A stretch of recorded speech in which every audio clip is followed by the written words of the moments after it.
Children of Standard 5, we started to revise our chapter 1. In that chapter, we studied about the structure of seed, and we studied about the various parts of a seed, that was seed coat and cotyledons, and we studied about the monocot and dicot seeds and their examples. And after that, we studied about the required things for the germination, and we saw the process of germination. After that, in today's class, I want to discuss about the seed dispersal.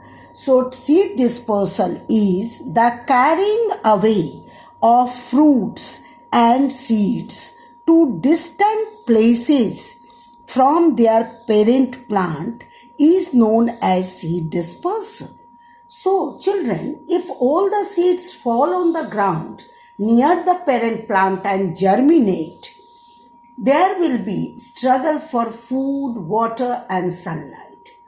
Thus, seeds have to be spread out in a large area so that they get suitable conditions and grow up into adult healthy plants. So all of us know, and yesterday I discussed that for the germination of seed, the seed requires air, water and warmth.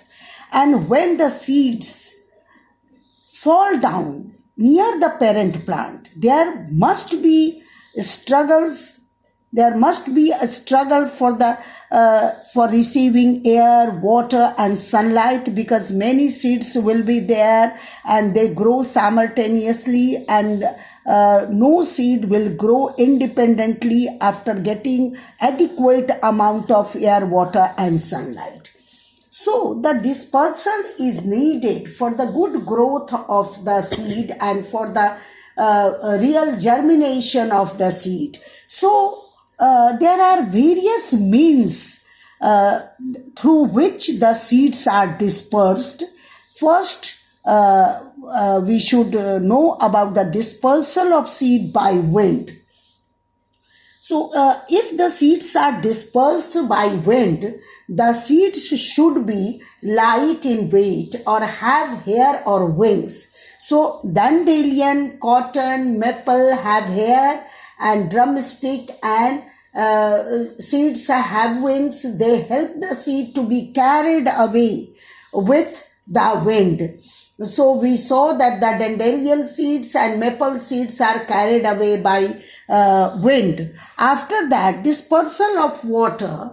There must be the seeds or fruits of plants that grow or near the flowing water get dispersed by water. So if we take the example of coconut, the coconut has a fibrous outer covering and it has air trapped between its fibers. So it makes it light, and these features enable them to float on water.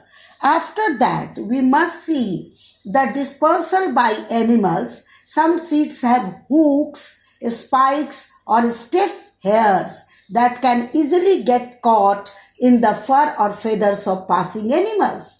And these seeds fall off when the animals accidentally brush against a surface such as a bush. So the examples are dhatura, and many papaya and mango seeds are dispersed by human beings, because human beings eat the fleshy part of some fruits like lychee, peach, mango, orange and papaya, and the seeds are then thrown away on the grounds. So by that way, by the droppings of these seeds can germinate into the distant places from their parent plant.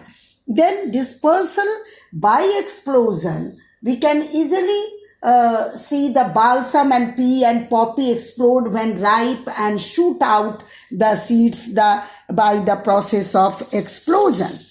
Now, children, we should revise some small short questions. That is, the first is, what is germination? the process of in your earlier classes you studied about seed becomes a seedling, that is germination. So the process by which a seed produces a seedling in the presence of water, air and warmth is called germination. So children, you must not forget to write about the presence of water, air and warmth is needed in the process of germination. The second question is define agriculture. So this is new to your book. This is new thing. Practice of growing plants on a large scale for food and other purposes is called agriculture, because you studied about the agriculture. The crops are of various types: cash crop and crop for the food. So we studied about the large scale of cropping and planting the trees for a purpose. That purpose can be food, purpose can be other purposes. So many purposes are there. So practice of growing plants on the large scale for food or other purposes is called agriculture. And the third question is name 3 essential elements other than the soil for the growth of a seed. Children, we studied the germination requires 3 things: air, water and warmth. Here the soil is also added in the requirement for the germination of a seed. So 3 essential elements other than the soil for the growth of a seed are air, water and warmth. So I expect all these short answers you must learn by heart, and you should revise all the questions by writing these questions 2 or 3 times.